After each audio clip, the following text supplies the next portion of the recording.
So, welcome everybody to the second episode of the Lockdown podcast. I hope everybody's been well.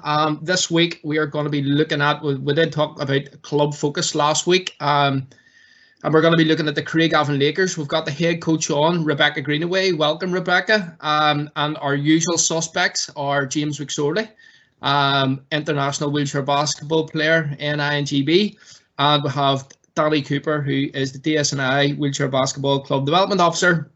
So welcome again, folks. And as I said, we'll be looking at the Craigavon Lakers with Rebecca and going into in depth about, her journey and one thing or another. But before we get started on that, let's talk about the wee small thing called the lockdown that we're currently in. How is everybody coping, folks? How are we all getting on?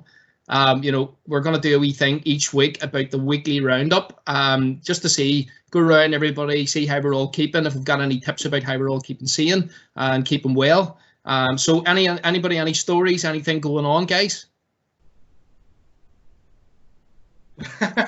Yeah, I'll go first. There's always a let's not talk over each other thing at the start there. I was gonna wait, but Thank God for that, James.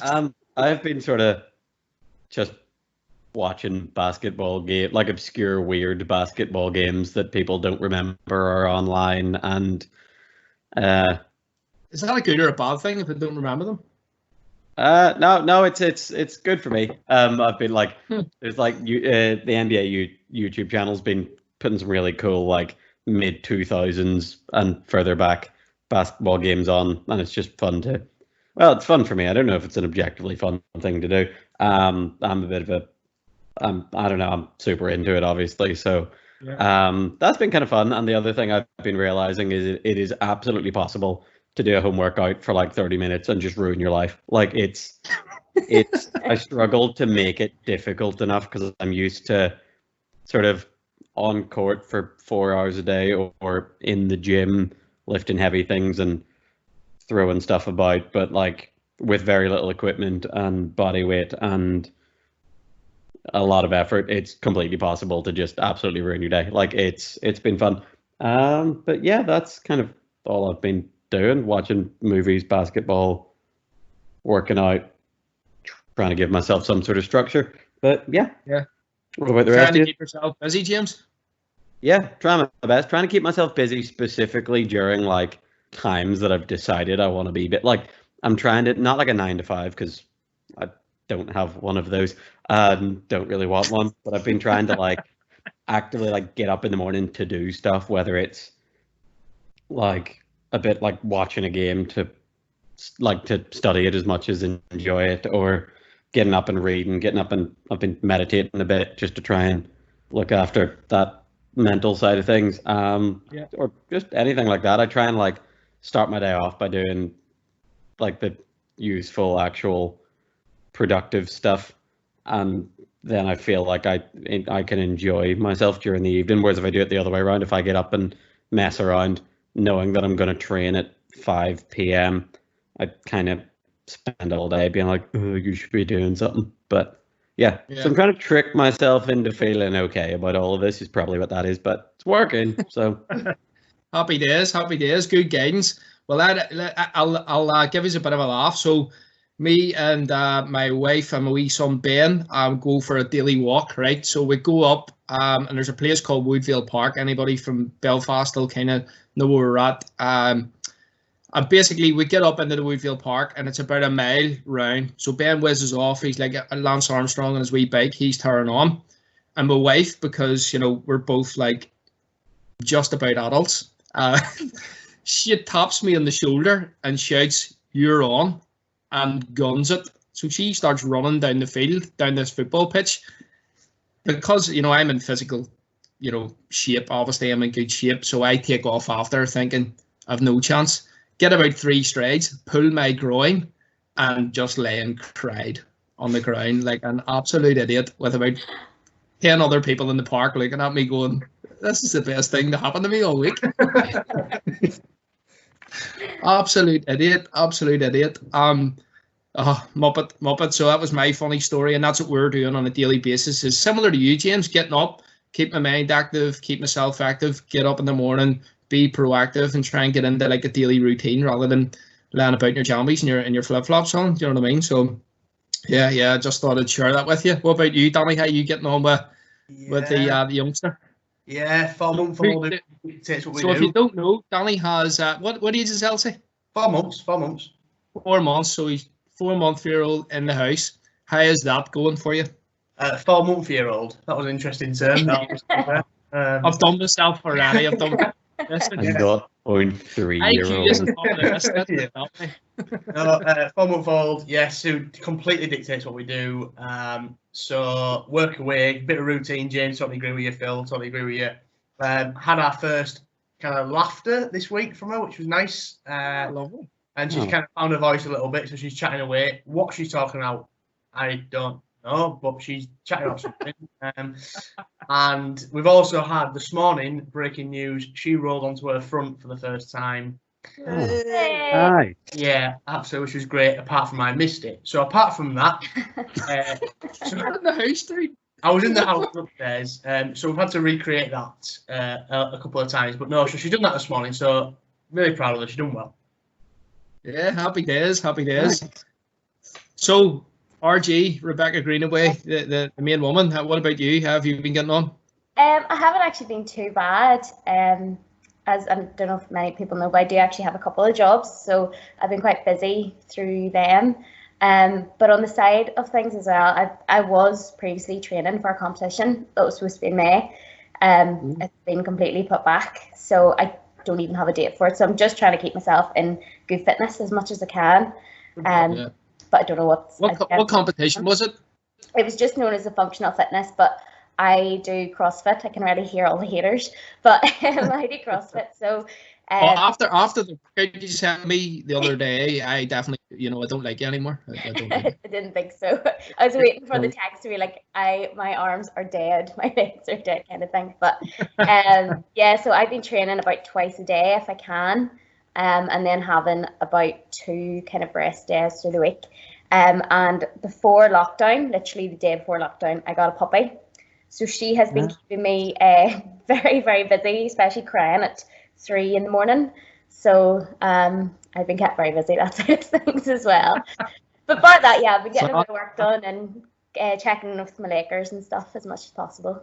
So is the puppy, what do you call the puppy? Navy. Is it there? Yeah, I don't want to lift her because she's sleeping. But she's like lying on my lap at the minute sleeping. So she's a cabin. Oh, cool. Keep it down, you two. Keep it down, you two. Don't be waking the dog. She'll be getting bit. Yeah. No, big. But no, it's nice to hear everybody's kind of keeping their spirits up. And I know it is a bit of a weird time, but I suppose part of the reason, again, if there's any new people coming and kind of tuning into what we're doing, the Lockdown podcast was kind of brought about due to this whole situation. And just trying to keep people having a bit of crack, talk about wheelchair basketball, what's going on in Northern Ireland from that perspective, and just have a wee bit of fun, really. So cheers for sharing up what you've been doing throughout the week. Well, now we're going to kind of move on to the main event, really, and what we're all sort of here to talk about. And so I'll give you a wee bit of a breakdown in terms of Rebecca's club. So the Craigavon Lakers. So Dolly, cheers for doing all this background work, by the way, and giving me the information. But the Craigavon Lakers is established in September 2018. Head coach is Rebecca Greenaway and assistant coach is Sarah Cousins. They have 14 players on their books. Captain is Alistair McSorley. Some people, on this podcast might know him. Vice captains, interesting, is Mark Fenney and Colin Shields. Your competition that you're currently involved in is the Northern Ireland Wheelchair Basketball League, sponsored by Perennials. And then the playing venue at the moment is Craigavon Leisure Centre, but is soon to be the new multi-million-pound sort of leisure facility, the South Lake, down in Craigavon. So that's a quick introduction to the club. And so, Rebecca, welcome to the podcast. I must have said that about 30 times already. But seriously, thanks very much for coming on.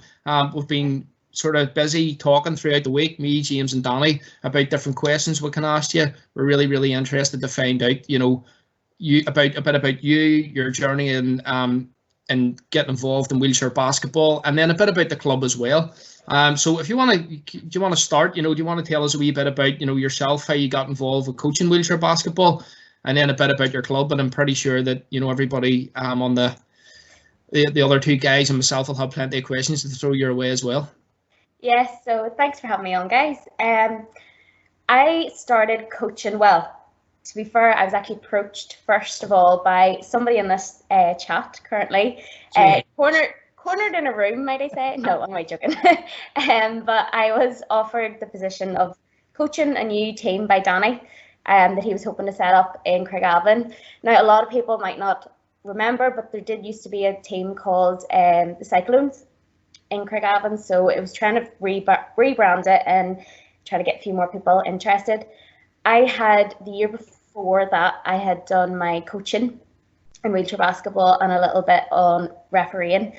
To be honest, from that, I hadn't done any type of wheelchair basketball coaching before that, or yes, it'd been maybe a couple of games, but I've never had the opportunity to step in and learn about the sport and learn about the skills. So it was quite new and quite a lot different to what I'd previously done. Growing up, I was a dancer. Don't know if anybody knew that, but I have my teaching in dancing, so it was a really big difference to what I'm used to. So I had 2 months to prep, and I was torturing yourself, Phil, and Danny to like. I don't know why. You should have phoned James. Yeah, I know I should have. I never thought. But no, I was just torturing you guys, so then I was ready for September to start. So I started September. September is a bit of a weird month for me when we started, because I had unfortunately 2 deaths in the family, and it happened like right around the start of the Lakers. So I was panicking and saying to Danny, I didn't know if we'll be able to give this a good kickstart, or do we need to maybe set it back? But no, thankfully I have a really good assistant coach and support. So yeah, it just took off, and thankfully it's still doing really well. I'm happy. Yeah, it sounds like you mentioned there that you came into the sport with very little experience. I done the same, to be honest with you. So James will remember me whenever I was coming into wheelchair basketball, and I had to complete football head on at that time. So I came in and I was working with the Knights Wheelchair Basketball Club as a volunteer just at the very, very beginning, before it sort of had this role with the SNI. And that was a real mad change and shift, but incredibly enjoyable. And then I just bit the bug, really. And you mentioned about, like obviously the deaths as well within your family. Did you find that as well, that you kind of like lent in to the coaching side of things and the club side of things to I don't know, almost just fall in love with it? Yeah, I think it actually really helps, because a lot of the players, we'll probably talk about this further on in the podcast, but our team is very unique, I think, with it's almost like a family. So yes, we only knew some of them within a couple of sort of weeks, but they were all very supportive and send me texts and things at the start and understand. They're like, no, we're looking forward to you coming back. And then that kind of drove me on further to try and do my best for them and give them what they deserve as much as I can possibly give them. So no, it definitely did. It definitely spurred me on 100%. Yeah, absolutely. No, I think from my perspective, I don't think back to that first night very, very clearly. Yeah. Freezing cold sports hall was the first thought that I kind of come to when I think of Greenaway Centre and the sports hall there. But listen, that first session, obviously, we've had this kind of time. It's a lovely place, Danny. That's what you mean to say. It's got a brilliant run off. It's got a fantastic run off, and the last game day we had there was brilliant. To be fair, I think the fact, we've had this time before with the opening night of a club, and it's always a bit edgy because people don't know what to expect. Coaches don't know what to expect. There's things that you don't really think of in terms of, people transferring into chairs and all those kind of practical things around it, even paying for the session, filling in paperwork.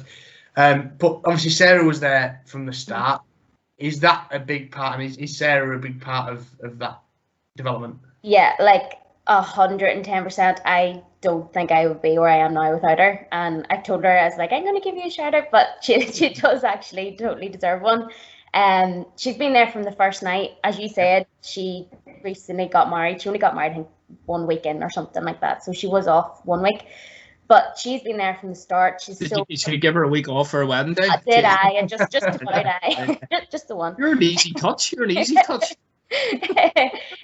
No, she's been fab, and the amount of trust that we have for each other to kind of have that support and be like, right, I need to run this drill. Can you go run a different drill for me? And I can put 100% trust in that she's going to give 100% and she knows exactly what's needed from it. It's quite blossomed really well for us. So like we're almost coming up to 2 years with the Lakers, which is crazy when I think back to it. But as I said, she's developed as much as I have through this, and you can see the love for the sport. I'm sure Danny will agree with me from talking to Sarah, but like she is putting as much effort into it as she can. I was actually speaking to her before this podcast, and she has went and got all her resources, and she's studying up on things and asking me questions. And it's really good to see that support's there, because if I didn't have somebody like that there, I think I would find it really hard, to be honest. Just kind of to build on that, quite often and this is from my own sport, and I know Phil's just talked about football a bit and a cricket background for me, there can be quite often like a bit of a power struggle between head coach, assistant coach, who leads this. How have you managed that, and how have you got that to kind of click as well as you do? I think it's kind of came quite natural for us. There's some nights I'm like, you can be the head coach tonight instead.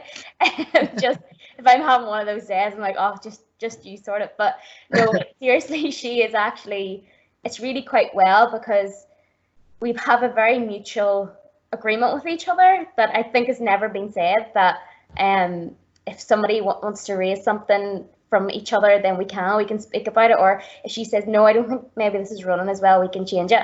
As I said before about the trust, we have that mutual agreement where I'm like, yeah, you go with what you think and go what you feel, and if it doesn't work, it doesn't work. Same for myself.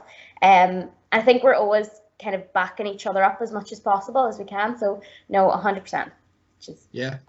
And in terms of that, like you mentioned about a family feel there, like do you think that coaching relationship between you and Sarah then extends out into the club, or how did you bring that about, from a family feel into a club environment? Yeah, so if sort of talk about Sarah first, me and Sarah have actually grown into having a really good friendship. So like there's many of weekends she'll be texting me and being like, send me a photo of a glass of wine or something that she's having, just like, hope you're having a good weekend. It's quite nice that way.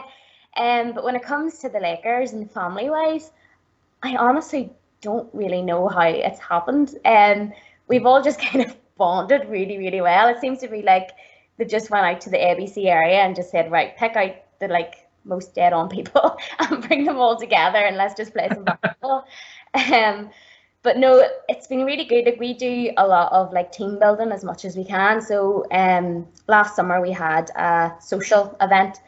So we all went out for dinner with each other and had a few drinks. It was actually a really, really good night. And then especially like after our Blitz day that we've had, we all went out to Nando's afterwards. And I think we were in Nando's for about 4 hours. Like just, obviously not all like those full 4 hours, but that's a lot of chicken. No, that is a lot of chicken, a lot of peri-peri.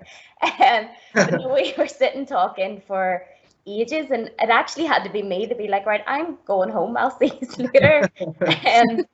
But it's just that little bond, and I can see like little groups coming from that as well, which is really helping, because it means when we're not on court, then they have that support system off court as well, which is so important. And I'm sure James will agree with that as well. Just being off court and having that support is so important. So that's something that I've kind of always wanted, because I don't want people just to come once a week and then that's it. There's no other contact, because that's not how you make a team, and that's not how you go about things. Well, I personally feel anyway.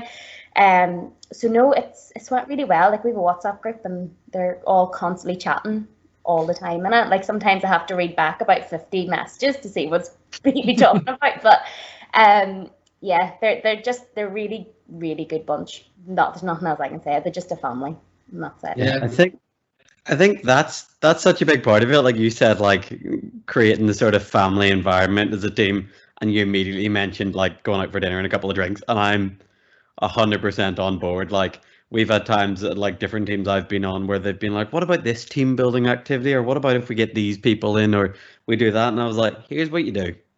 you take money that you might be putting into getting people to come in for your team building stuff, and you put it into a restaurant, or you put it behind a bar, or whatever you're into, whatever level you're at. Obviously, I don't know if I can condone like leave money behind the bar for the higher levels of wheelchair basketball, but you know what I mean. Like, I've gotten to know teams and teammates far better from going out and having a drink and having a bite to eat and chatting away than I ever would from, okay, so we're going to sit in this sports hall and we're going to do this thing to get to know each other. And they're great as well, but like, you build that, like, it's kind of, it's very genuine and very, like, it feels real when you do it like that. Like, when I got here, for example, the team I'm at the minute, before team training even started, I'd got a message from a couple of different teammates when I'd signed, and I got a message from one of the guys when he knew we were landing, and he was like, hey, I understand if you're tired tonight, but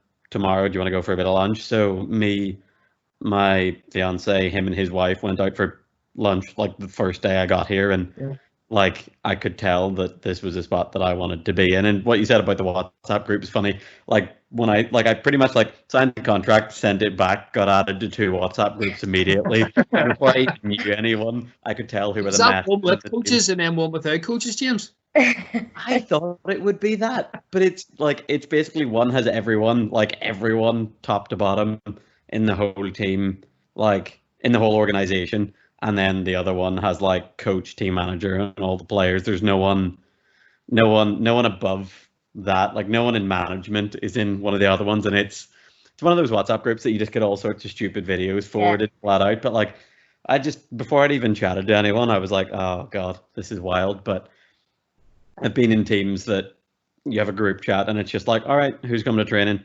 Quiet for the next week. Who's here this week? And that's no fun at all. It's, you play better and you play harder when you like the people and care for the people that you're on court with, I find. And that's a very, very lucky thing to be able to find, and a very hard thing to cultivate. So fair play. Yeah, no, 100%. I think breaking bread is probably one of the most important things that the team needs to do. And it sounds like you guys have nailed it to a certain extent, you know what I mean? And then having that vibe. And does that then, obviously with that family feel, from my perspective, the thing that I'm interested in, you know, then how does that then transfer on the court in terms of, you know, how you coach or how the group manage themselves as well? So I suppose one of the questions I had that I wanted to throw out, and it's a bit, it may take you by surprise a wee bit, but it may not as well. But you know, from an able-bodied perspective, and coaching a wheelchair sport, I knew that had a big impact on me whenever I first kind of arrived in the wheelchair basketball. So, could you allude on that a wee bit? You know, did that make you feel any way, or you know, is that something that kind of had an impact on you? To be honest, I found it didn't feel any different for me, but I was quite lucky where I had the experience of working with disability sport in the Women in Sport program. So I was working with learning disabilities, physical disabilities, sensory disabilities. I was working with lots of different people. So I kind of was just programmed to be like, it's nothing different. Now I did have some people were always like, do you not want to get in a chair and coach? And I said, personally, no, because one, my skill is nowhere near as good as anybody else's in a chair in this game. But two, I find I feel more comfortable doing it. Like, you know, there's no reason I should have to adjust myself for them to get what they need out of the sport. So no, to be honest, I never really thought about it. And a few of the guys are always trying to taunt me and be like, right, come on, let's play a game. I'm like, no, because you just know that I am nowhere near your level. I can coach it, but nowhere near your level. Yeah, absolutely. So like observational sort of stuff, and then being able to have an impact on the group and have an expectancy on what they're doing, rather than having a limit on what, you know, your perception is of a person. Yeah, no, 100% what it is. I find I coach better when I'm out of a chair anyway. So that's kind of the way it's always been, whether it was basketball or if it was like something like bocce or something like that. Do you know what I mean? I've always felt more comfortable. And to be fair, I'm like 5 foot as well. So like, it's not really going to make too much of a difference to the guys anyway. But that's it. I think just from my point of view, if you look through sport, any sport, the history of sport, there isn't one model of what a coach is. You know, you look at people talk about it in the media all the time. Jose Mourinho never played football at the highest level and is one of the most successful football managers ever. And you take Sir Clive Woodward, World Cup winning coach, who then went to work for Middlesbrough Football Club. So there's total transition. I think one of the things that we've seen probably over the last 18 months, 24 months has been the ability of people to move their skills from another sport, another activity into this sport. So Phil alluded, kind of touched on the football side of things, kind of myself from a cricket perspective as well. It sounds silly, but there's certain things where I kind of stand back and look at it and go, yeah, I can totally see how that transitions, how that's similar. And I think obviously kind of the same for you. And there's definitely things that I've seen from your coaching as well, where you can see your growth in terms of that confidence you've just kind of spoke about as well. I mean, have you felt that yourself? Have you felt a growth in yourself over that period, or? Yes and no. Like, I'll go into a session and be like, oh, I can't wait. I'm so ready to do the session. I'm confident in the skill that I'm going to be coaching and the tactics I'm going to work on. But then there'll be some weeks where I'm like, I don't know what I'm doing. I don't have the, like, almost like confidence in myself. I'm kind of like. I love how James just chipped down there and being like, oh, I'm the same, exactly the same. I get well, paid that's to do quite this. nice to know, though, James, if you're the same, because like if somebody's at your level and they're still feeling like that, then I feel good if I'm at my level. It's like I noticed it with Phil immediately, where it's like Phil came in, had no experience in wheelchair basketball, but I could tell that Phil knew how to coach. Yeah. And obviously football being a possession-based team sport that involves moving a ball and trying to advance a ball towards a goal, like there would be some similarities. And it was really interesting to watch. Even what age was I, Phil? 16, 17 maybe? It was really interesting, maybe younger. I was interested in watching Phil be like, okay, here's this drill. I think it should work here, like, because you have to account doubly for the fact that it's a different sport and for the fact that you're used to like people being able to get off the ground and extend their lower bodies and this, that, and the other. And it was really cool to figure out. And I picked like there's probably some drills that I would do now that I'd never even thought about that Phil might have stolen from football 10 years ago, and I'm now using as a coach.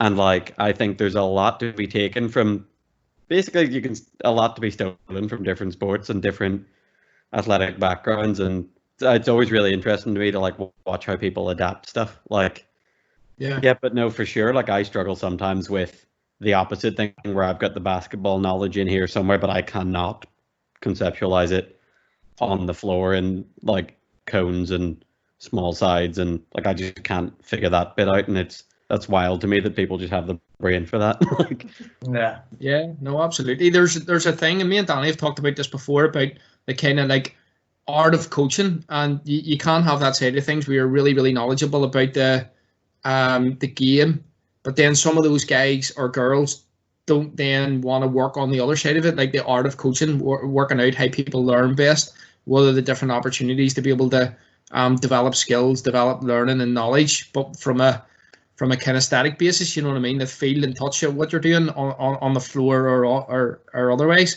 But no, it's some real interesting stuff. And I suppose like from my point of view, like the thing that I wanted to know was what sort of stuff are you guys like working on? So you mentioned that the club's been going through that period of, you know, you're very, very new as a group of people. So, you know, you're only in conception, what, over 2 years? Is it coming up to 2 years, you mentioned? Yeah, just over a year and a half. So yeah, just between. So what type of stuff?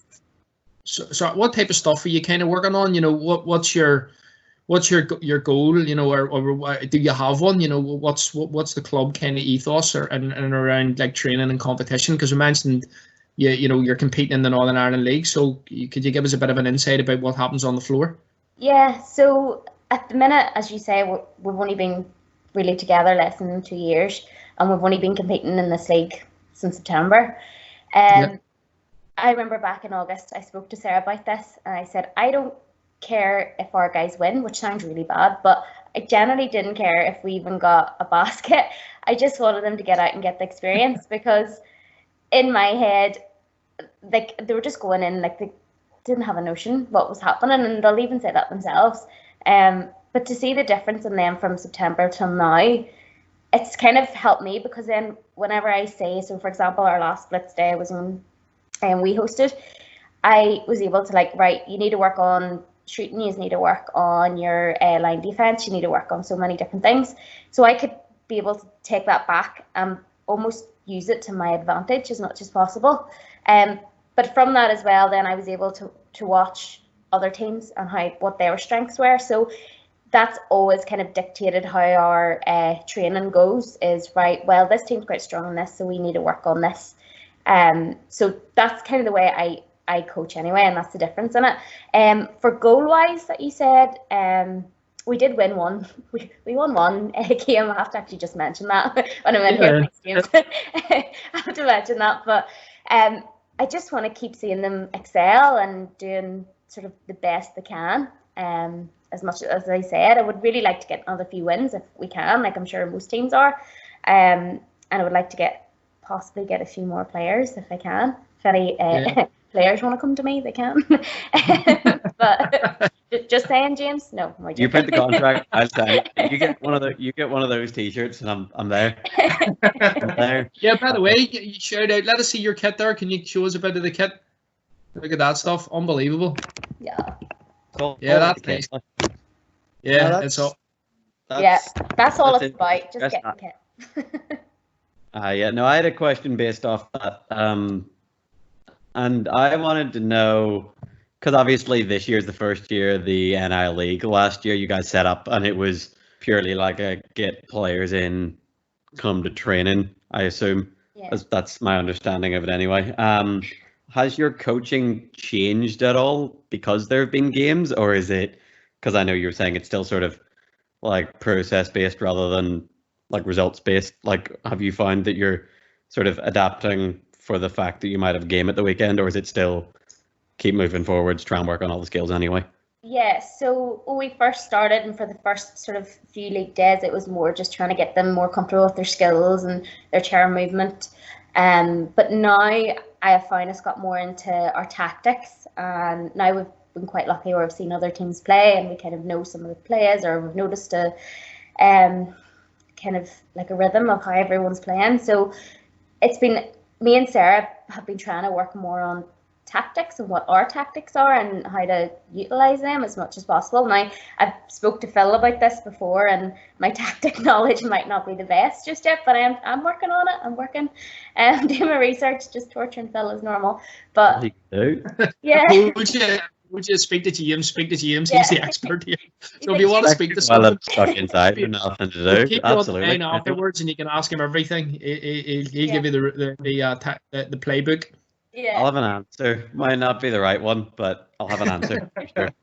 That's all that matters. That's all that matters. But no, yeah, it's been mostly more tactic-based stuff. Well, unfortunately, with obviously coronavirus and stuff was taken over, me and Sarah had a plan. We'd been working on it from January, just to try and get more of the guys. Some of the guys' fitness was quite a big thing for us as well, because we found that because we didn't have a big team and we didn't have that many players, that we needed their conditioning to be quite good. Because if we were quite lucky, like say the Knights, for example, like they could have two teams on quite easily just with their subs, just the way they have the great numbers. We just don't have that at the minute. So I found the fitness was quite a big thing. So personally, something that we had been working on from January was, as soon as the guys come in, as soon as they get through those doors, they're straight into their resistance band training, then straight into moving up and down the court with the ball. Well, actually, not even up and down the court. They mostly just didn't even have the ball until they got themselves properly warmed up, and sort of got themselves to that position right where they're ready. So we're trying to limit the injury as much as possible as well, but in the same time helping with the fitness. And I definitely can see that it has helped them fitness-wise. But it's just unfortunate that obviously coronavirus has happened in the middle of this and it's kind of put a hold on things. But I still have the guys and sending them workouts to do. I'm sure they are so happy with that.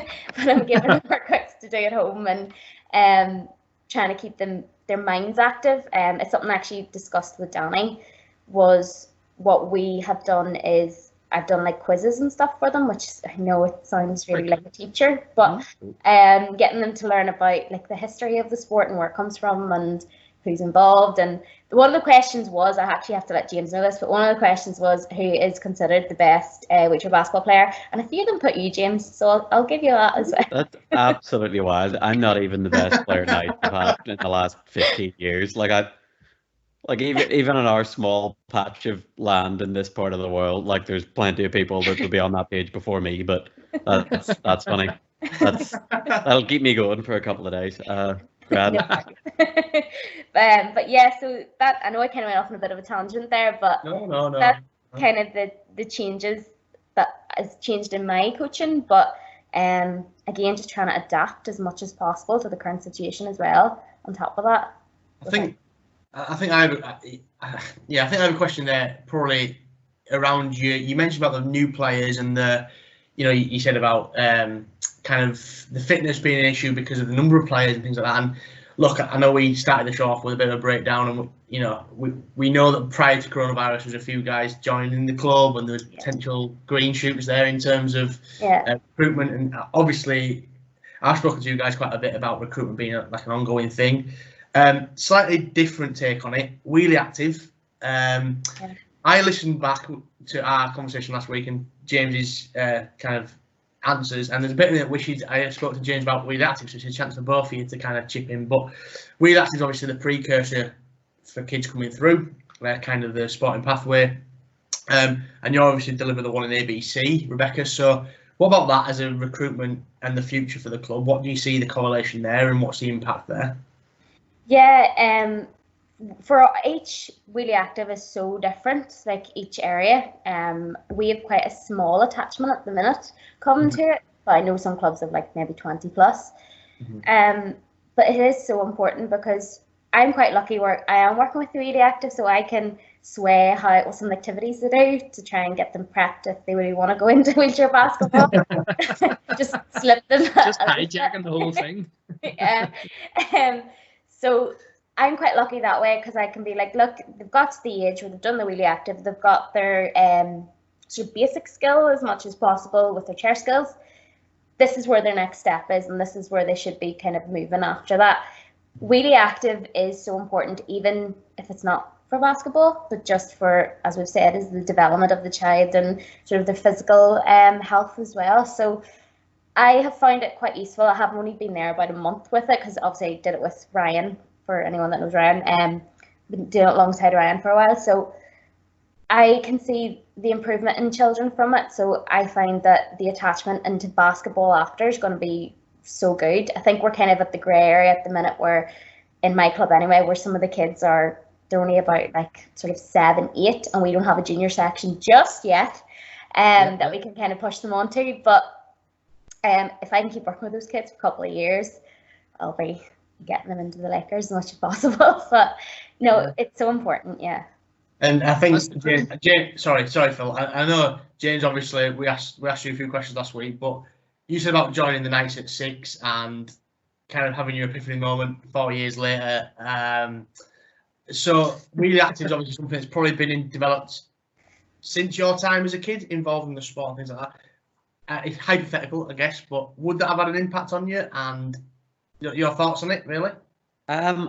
I went to something similar when I was younger, if I'm understanding what Wheelie Active is correctly. I went to something very similar when I was a kid, and yeah, for sure, because I think all it takes is, because you're going there and it's providing vital sort of skills as someone in a wheelchair as a kid to learn. Like I remember them teaching me how to get up and on curbs and stuff even, and then from there, like you bump into, all you need is like either you bump into someone who already plays or your parents are there dropping you off and one of the other parents is like, hey, have you seen this wheelchair basketball business? And all it takes is that, and then your parents send you along, you hate it for 4 years, and then eventually like you're selling it, buddy, you're selling it. That's just me. It just took me a while because I was shy. I think you're right. Like It's about exposure. Like, all you can do is expose kids to as many different sports and activities and stuff as possible, and then they figure out what they like, or they figure out what they're good at, or even from there you can probably tell if they're a team sports person or an individual sport. And you might lose a couple of them to swimming or tennis or whatever, but like, you'll it gives you a chance to sort of talent ID, but also in a non-selfish way, it gives you a chance to be like, to expose as many kids with disabilities as possible to playing sport and moving around, and from there you just give them the option, and then it's your job to help them enjoy it from there. Like, Yeah, I suppose, like, I was thinking about some of the stuff you talked about from the inception of the club and the first 2 years, and then even the wheelie active sort of stuff, and the transition from being a wheelie active from a kid's perspective going into your club. And I think one of the main things that even from an NI program, and then obviously the GB involvement, and James will know this, that there's a big strong correlation between learning fundamental skills early in order to develop your game, you know what I mean? So if you can get that stuff in early doors and you take care of that, and you don't worry about, we're losing this game, we're losing that game. So you got to pick your poison, and you got to, in my opinion anyway, you got to be able to get a real good grounding on the skill set within the sport in order to allow people to achieve, because you become a one-trick pony. Like, if you're only able to do certain things on the floor, you're only going to be able to run certain plays, and you're only going to be able to win certain ways. So teams will be able to break you down. Whereas if you just give everybody a lot of armory and give everybody lots and lots of different skills, then the fact of the matter is people are going to be able to react and read to what's happening on the floor and be able to come up with their own outcomes rather than based on what the coach says or what the assistants is bringing to the floor, really. So it sounds like you've been kind of really busy developing the whole club.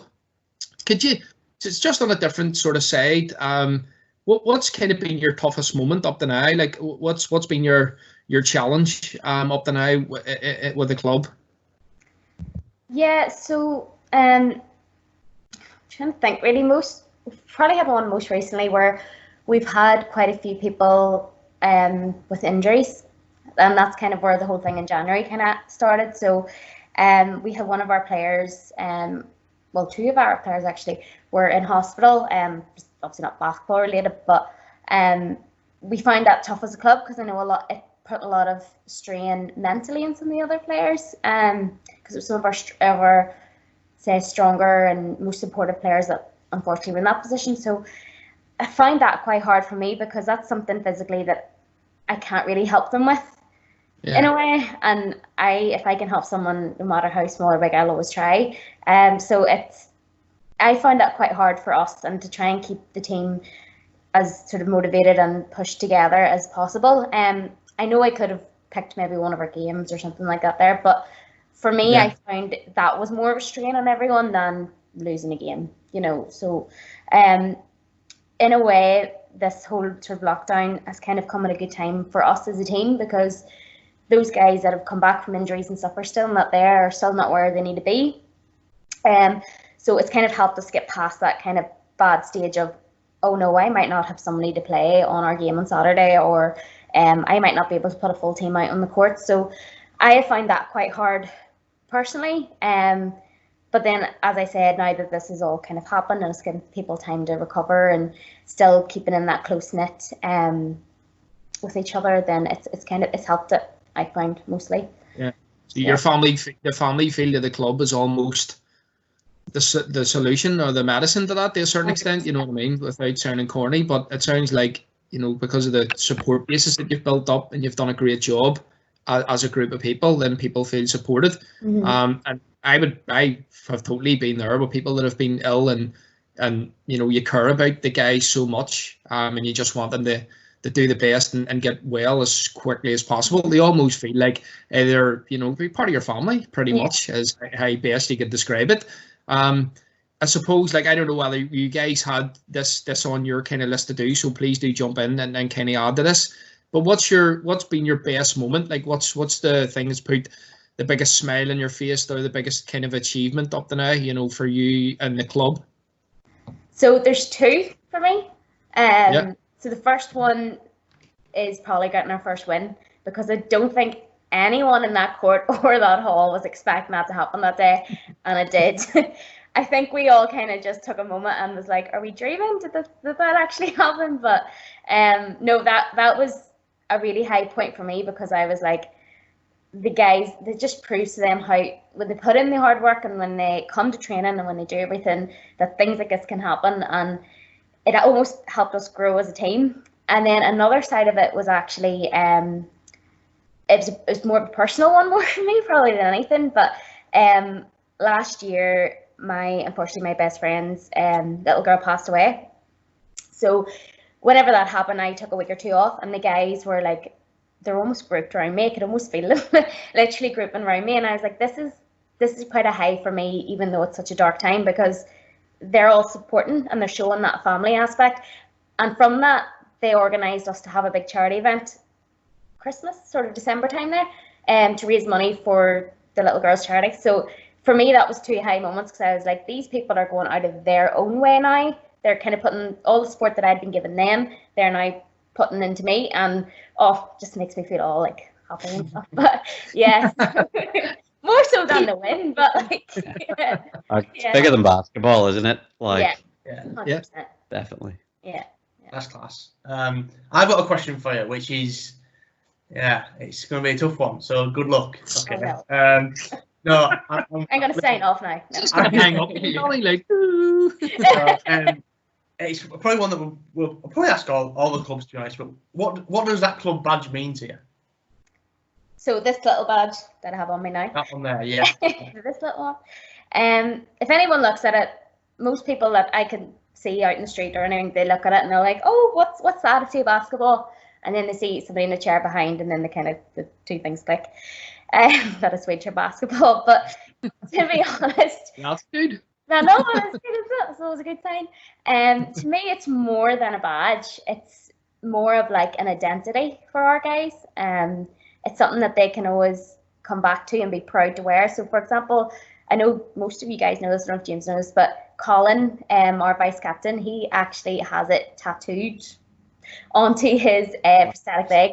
He has our badge. So that just completely like represents what that means to our club as it is. And it, as I said, it's a lot more than a badge. It is an identity, and it's identity to having that support, having a sport that we love, and just a community, put it nicely. So yeah, that's what it means to me. Yeah, Don't know exactly what you wanted out of it, but yeah. I think as well, I think the reason why that question interests me is because I spoke earlier about week one, cold leisure centre, no one knowing what was going on. You obviously having a tough time personally. You mentioned that, but also it's tough because you're coaching a sport that's not dance and it's not CrossFit and it's something completely different. But you didn't have a badge at that point. No. You didn't have a colour. You didn't have an identity. It was a group of people coming together to play. And now to kind of have that answer and kind of look at that full circle is pretty cool. Yeah. Yeah. Yeah, I still get them doing jazz hands and stuff. Like, don't get me wrong. I think it's interesting hearing like your two previous sort of sporting experiences being CrossFit and dance, which are sort of group activities, kind of, but not team sports. Mm-hmm. And I find it really interesting that you've come from that and gotten into wheelchair basketball, and like the biggest thing that I think I've come that's hit me from all your answers here is like the group aspect and the family aspect of it's like the thing that means most to you out of all of this. And I just think that's really interesting coming from non-team sports into that. Like that's really cool. Yeah. I have a question to sort of go in the opposite direction.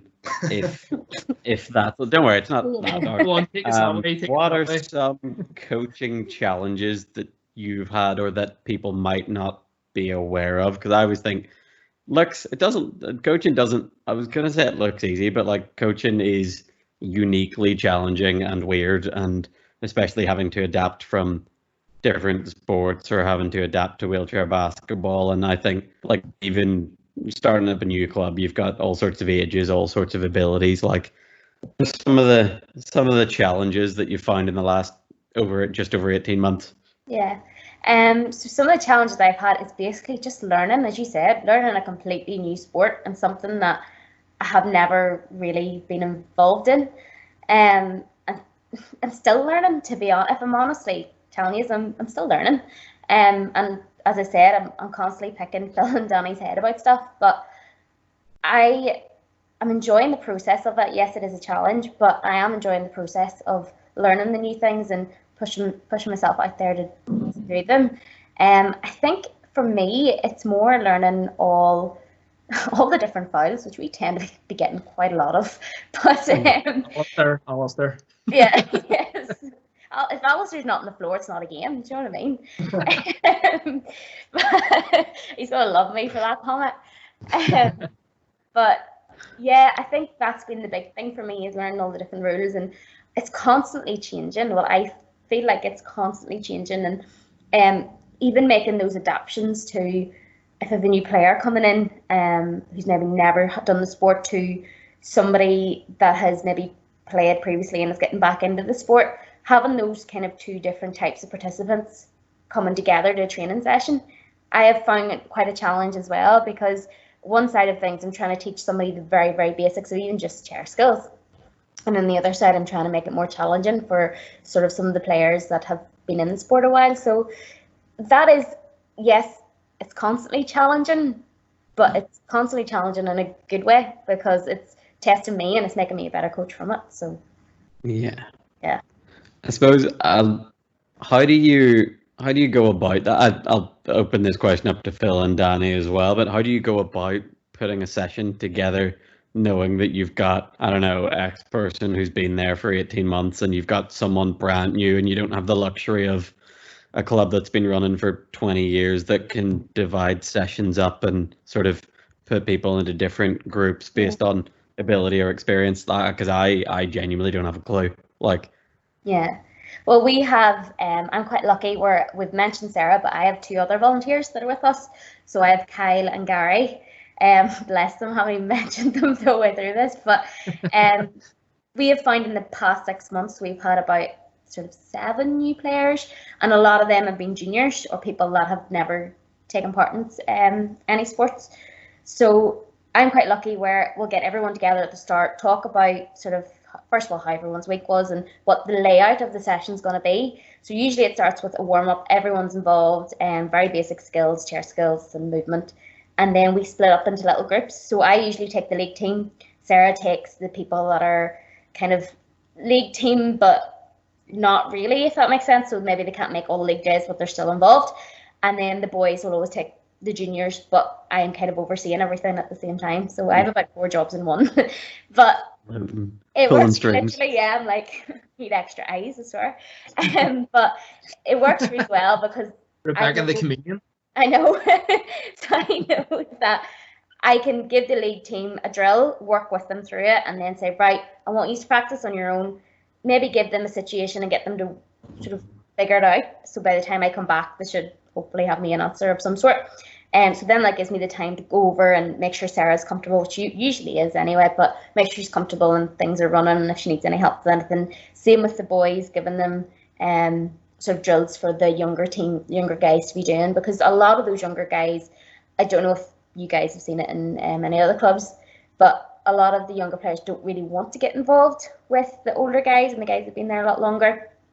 So we've took the kind of decision to keep them out of it just for a while and invite them when they want to come in. They're always more than welcome to come in and join.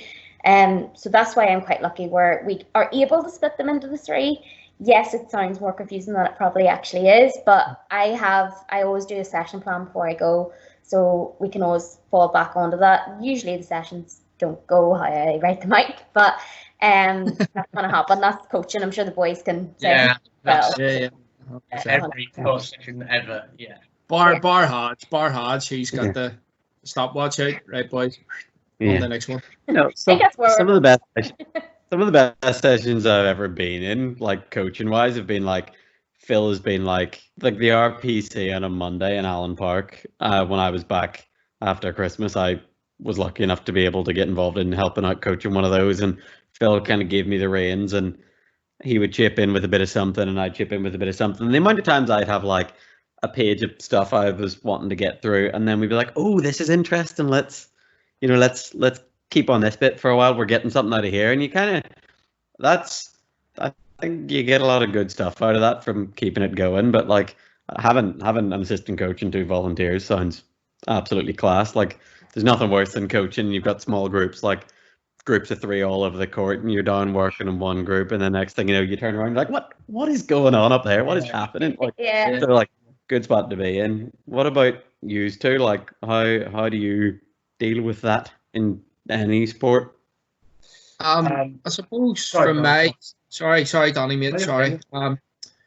I suppose I just had a couple of things that I wrote down there, and you pretty much, Rebecca, you have touched on all of them. So, like, my ethos is kind of be adaptive and empathetic, but make sure that the person understands that you're there to help them stretch their abilities and what they can do on the floor. So don't go in with a preconceived notion of what it's not about you, it's about the person that you're working with.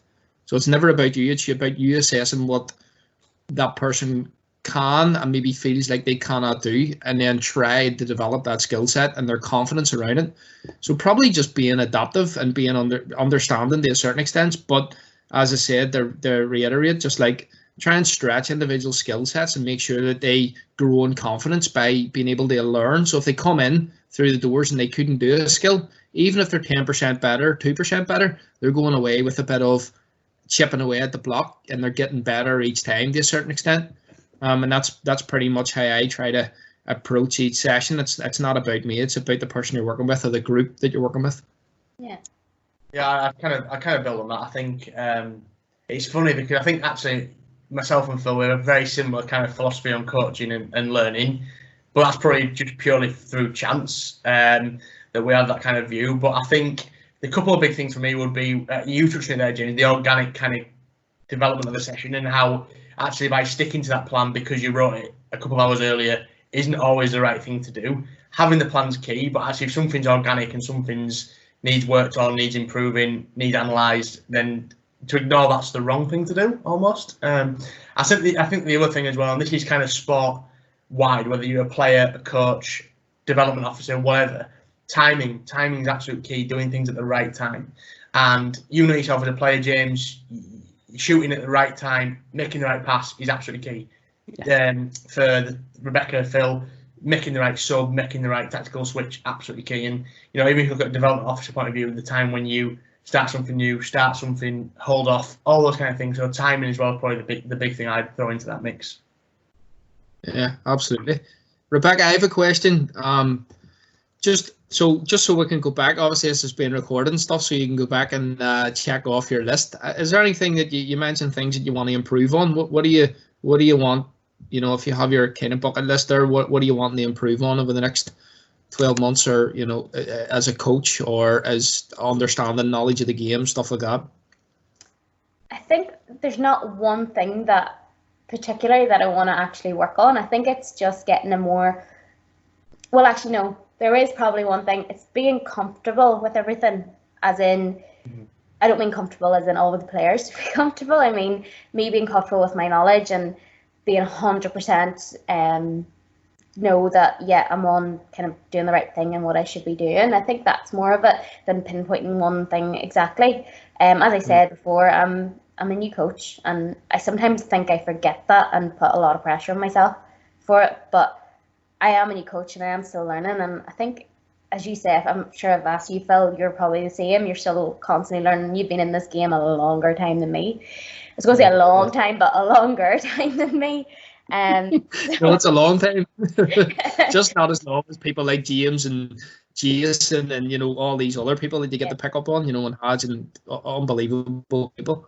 Yeah, and I find myself as well sometimes, like somebody like, say, Jason, and all, he's been in it for such a long time, like I'm almost comparing myself to them, but I need to remember, no, you're only in it like a year and a half, literally, even coaching wise from it, and knowledge wise because of that. So I do need to constantly keep remind myself of it, and I'm a person that has to almost set myself tasks or goals to work towards. So one of my goals this year has been to try and get my own knowledge up on it, so then I can use that quite effectively with my guys than putting them through something that's just pretty much wasting time than anything. So that's something that over the next year that I really want to work on than just one thing.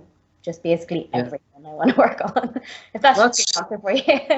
That's quite a reflective thing to say, you know, to admit that, you know, you do have, you know, the best thing I think a coach can do is be reflective and admit when they're maybe not 100% on everything, and to keep working and moving forward. So that's a great answer. I suppose the last thing that I have in my head before Danny cracks on with his quick fire round and all that sort of stuff, the sum us up is, you know, what's your that's the worst thing I've ever done, by the way, with those fingers. What was I thinking?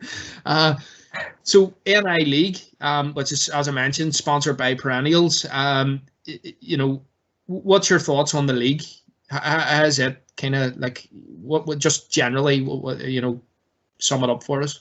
Do you want my honest answer, or do you want me to do like a really fake one? No, I'm joking. I think you if you tried, you couldn't have made it better this year. Personally, that's me.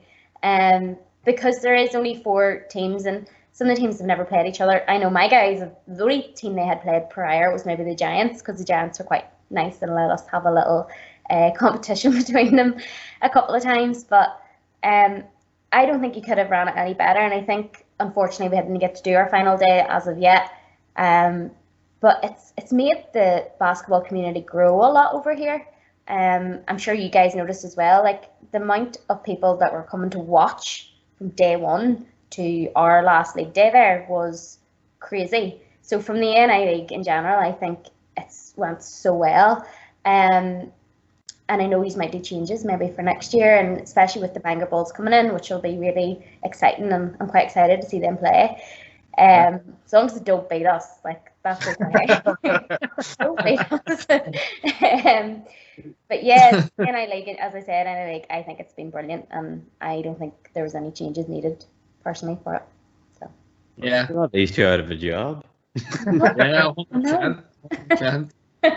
So guys, have you any other sort of questions, any burning questions before we kind of wrap up with Rebecca with Danny's quick fire? No. Nah. Nope. I obviously do have some more questions, but it's part of this next section. So, Rebecca, one last wee thing. Just tell the people listening, what are your other kind of roles within from a work perspective? Okay. How long have we got? You got a couple of minutes. We've got a couple of minutes for we're running for time. That's long enough. So I'm gonna go back a little bit because it kind of all leads into one. I first of all, when I finished uni, I started off as a PT, then gradually went on to a GP referral practitioner. So basically work with people with disabilities and health conditions and stuff through in Cookstown in a local gym, or a gym that I've been in for years. After that, then by chance, I actually messaged or emailed somebody called Mark Montgomery, that we all know very well now, looking to know about courses and what courses there was available. I think it was the Boccia Leaders course, maybe was the one I did, and Oren had took it at the time. And within 2 weeks of that, then Oren said, look, there might be a position. I basically, first of all, went up to Oren and was like, I would really like to work in disability support. Can you help me out anyway? And he did, have to give it to him, he did. I got an email from Mark about 2 weeks later and was like, there's a 3-month contract coming up. So I had to take the risk of leaving my job and be like, yeah, sure, why not? And I've been there since 2017 now, so that's coming in my 3rd year. And I've done about 10 jobs in disability sport. So currently my jobs are working with the ABC Hub. So working with, as we said, Really Active and some of the bocce teams, and working with the cycling stuff. And then the other side of my job is Bocce League coordinator. So I coordinate basically with Danny and Phil, but with Bocce I coordinate the NI League. Now there's 2 leagues within Bocce.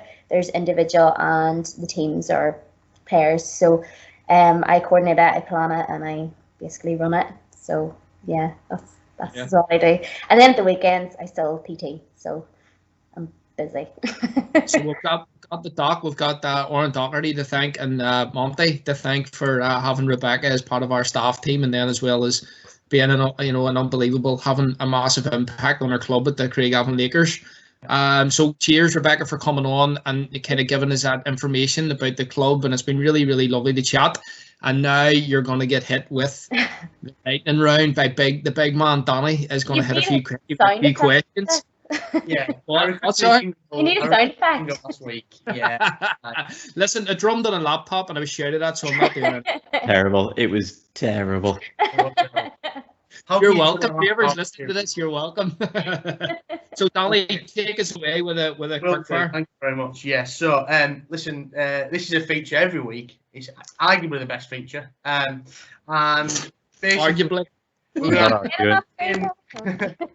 Same 9 questions, but we are going to slightly tweak them this week because, as a coach, we thought some of the questions were slightly unfair. So we've tweaked them slightly, and then if we have a player on next week, which again is a surprise to us all, as was this week for us, then we'll tweak them again. But look, I'm going to hit you with 9 questions real quick. Try and give me a first answer you think of. Some of them will be tough. All right. See if you do better than James McSorley. He got some wrong, which is pretty much impossible, So anyway. Here, I haven't done mine yet. Hold on. Okay, are you ready? Number 1, best moment in sport. In any sport or basketball? Sport. I'm gonna be like pure cheesy here and say Lakers winning. Not gonna lie. Nice, correct answer. Yeah. Thanks, James. You're welcome. Okay, funniest member of your team. A guy that I don't think he has never played our league, but he is a character. Brian McCaffrey, Jr. He is an absolute cracker. I don't think he means to be, but yeah. Toughest opponent. That can be either team or individual or whatever. Probably the Knights. I think every team's going to say that, bar the Knights. The Knights. Just James, you're not playing. Lads. You're not getting your T-shirt anymore, James. That's a no. All right, we'll crap that out. It'll be fine. Cool fact about yourself. I can clean and press just over, almost twice my body weight. Nice. Class. I'm not telling you body weight. Just aim for the future? For basketball or just life in general? Future, just in general. Oh, I don't know. To just continue doing what I'm doing and keep learning and hopefully progress the Lakers up a wee bit higher on that league table. Okay. Best quote that you live by? I have 2. So first one is quite cheesy, but I don't care. Never let the fear striking out keep you from playing the game. Okay. So that's one, and that's one the Lakers live by. And the other one I actually found the other day when you told me I might be asked this question. I'm just going to find so it's the secrets. Secrets out. It's be brave enough to be bad at something new. They kind of are the same, but it's kind of something that's helped me a lot recently with Aussie basketball and stuff. I'm trying to remind myself I'm quite new to this, so don't be afraid to mess up. Cool. Hardest training session you've delivered or you've done? Everyone I do. Nice. Ask Phil, the one I sent him yesterday. One live sports event that you want to see? Ooh, I was in New York a couple of years ago and I actually seen the Rangers play, which was unreal. So anything up to that level again. So I think probably seeing actually the NBA Lakers play will be quite good. Nice. And last one, what excites you about Wales basketball in Northern Ireland? That it's growing and it's gonna be massive. I think that's kind of the big thing for me, that it's constantly growing and it's new people are coming up and it's quite exciting. Good answers. No, I like that. Philippe, back over to you.